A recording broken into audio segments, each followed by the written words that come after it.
Halo Lure, welcome back. Kali ini, saya akan menceritakan film yang menarik. Jangan lupa subrek, oke?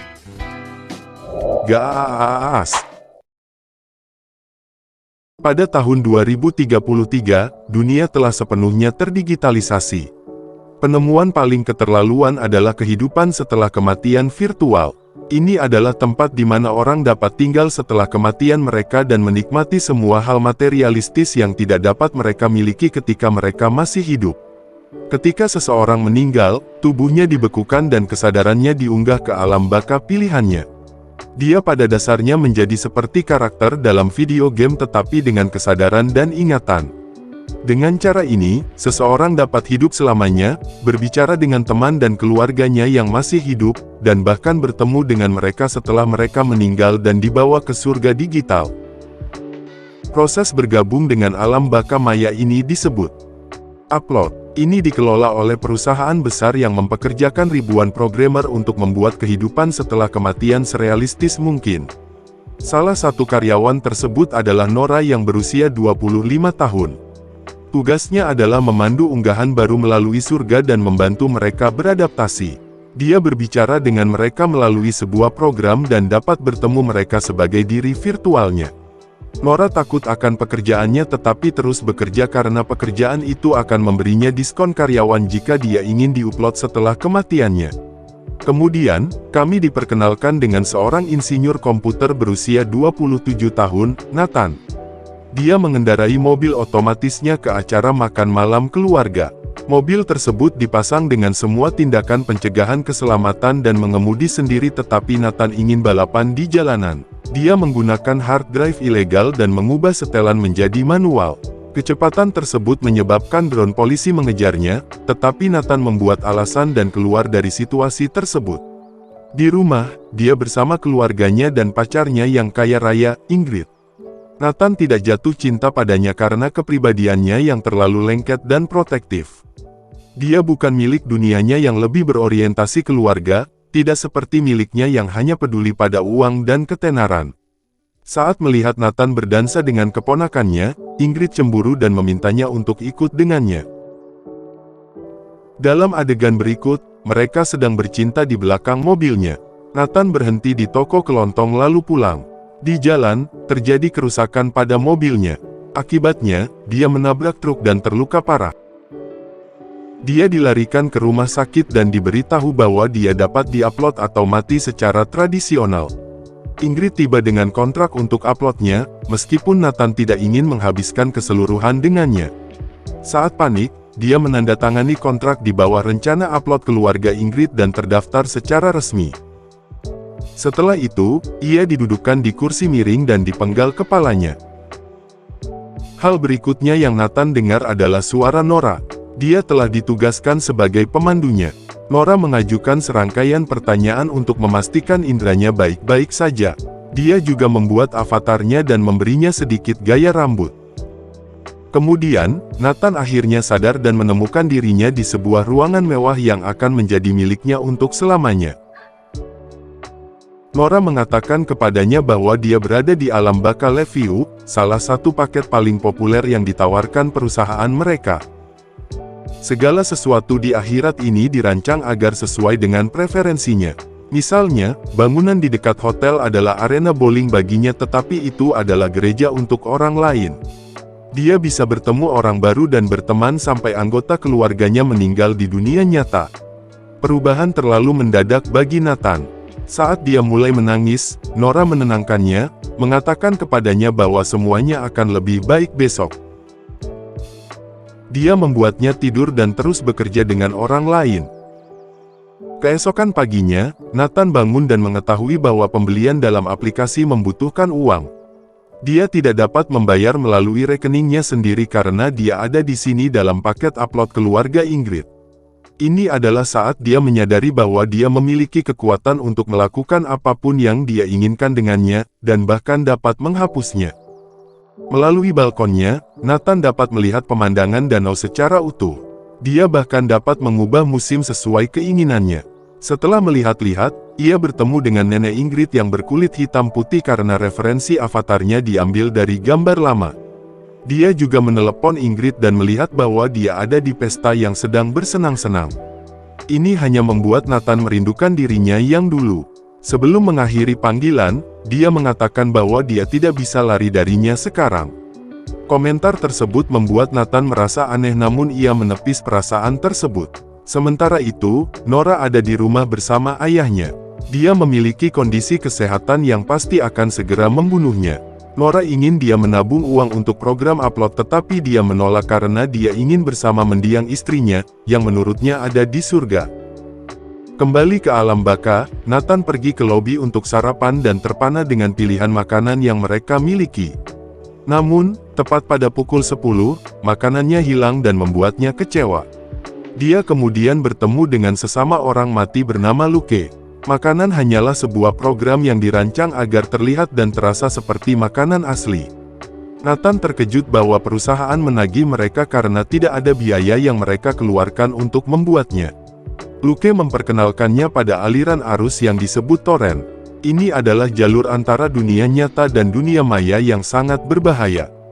Kebanyakan orang yang tidak terbiasa dengan dunia maya melakukan hal yang tidak terpikirkan dengan melompat ke dalamnya. Secara keseluruhan, Nathan menyukai beberapa hal tentang tempat tersebut, seperti tekanan air di kamar mandi dan fakta bahwa dia bisa buang air kecil di mana saja. Tapi dia masih lebih suka hidup daripada di surga yang seharusnya. Seorang pria memberitahu dia bahwa ada ribuan orang di resor saat ini, tetapi sesuai program, mereka hanya dapat melihat angka yang sama. Hal ini menyebabkan beberapa gangguan yang mengacaukan kepala Nathan. Kemanapun dia pergi, dia dipanggil sebagai Tuan Brown, dan setiap anggota staf mengenalnya. Rambutnya juga terlalu runcing untuk disukai yang membuatnya kehilangan akal. Tak lama kemudian, Nathan menjadi panik dan berpikir untuk mengakhiri semuanya. Dia sedang menuju toren ketika Nora datang dan menghentikannya. Dia menjelaskan bahwa dunia baru mungkin tampak tidak alami pada awalnya, tetapi itu seperti hal buatan manusia lainnya ketika dia terbiasa. Dia memintanya untuk memberikan waktu 1 atau 2 hari dan dia setuju.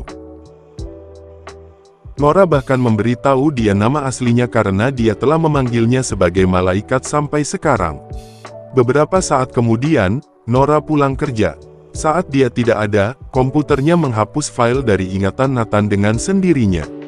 Di rumah, dia bertemu teman kencannya di aplikasi bernama Nihli. Mereka menempatkan kamera di dada masing-masing dan mengatakan bahwa mereka setuju sebelum bercinta. Ternyata menempatkan kamera sebelum berhubungan seks adalah protokol wajib di dunia saat ini. Mereka bahkan dapat menilai satu sama lain di aplikasi setelahnya. Keesokan harinya, Nathan ditugaskan untuk terapi hewan peliharaan karena apa yang dia coba lakukan kemarin. Dia dipasangkan dengan seekor anjing Golden Retriever, tetapi yang benar-benar bisa berbicara. Seorang terapis dari dunia nyata mengontrol anjing karena itu hanya media untuk membuat pasien merasa lebih baik. Sebagai tugas rumah yang produktif, Nathan diminta untuk menulis nama 5 orang yang ditemuinya hari ini. Sementara itu, Nora mendatangi atasannya dengan membawa dokumen yang menyatakan bahwa ayahnya berhak atas diskon karyawannya. Tapi dia ditolak diskon karena hanya karyawan dengan peringkat 4,6 atau lebih yang bisa mendapatkannya, tetapi Nora memiliki 4,59. Perbedaannya tidak signifikan, tetapi bosnya tidak peduli. Di alam baka, Nathan menelepon Ingrid dan menemukannya di spa mendapatkan suntikan sel punca dan vaginoplasti. Dia bersiap-siap untuk pemakamannya malam ini tetapi lebih bersemangat tentang dekorasi daripada melihatnya. Setelah panggilan tersebut, dia pergi mencari orang baru untuk ditulis tentang mereka di buku hariannya.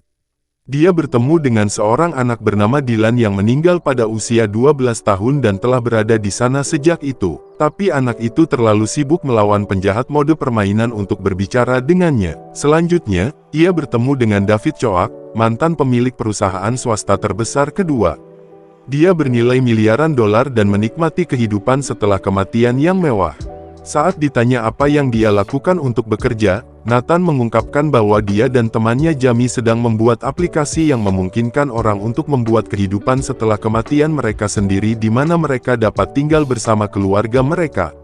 Dengan begitu, mereka tidak perlu membayar sejumlah besar kepada pemilik Lakevius saat ini untuk sejumlah program yang tidak perlu. Setelah mendengarkan ini, David dengan santai mengatakan bahwa Nathan dibunuh. Karena dia akan membuat perusahaan $6 miliar bangkrut, dia mungkin dibunuh oleh pemiliknya. Nathan menolak untuk mempercayainya dan pergi. Kembali ke bumi, detektif sepupu Ethan, Fran, diminta oleh keluarga Nathan untuk menyelidiki kematiannya. Dia menemukan mobil Nathan di tempat barang rongsokan yang masih berfungsi. Mobil menolak untuk mengakui bahwa itu rusak yang berarti telah dirusak. Fran mencatat hal ini dan melanjutkan penyelidikan. Berikutnya, Nathan bersama Nora mengatakan kepadanya bahwa dia tidak dapat mengingat beberapa bagian dari hidupnya seperti nama aplikasi yang sedang dia kembangkan. Hal ini mengingatkan Nora saat dia menemukan sebagian dari file memorinya hilang.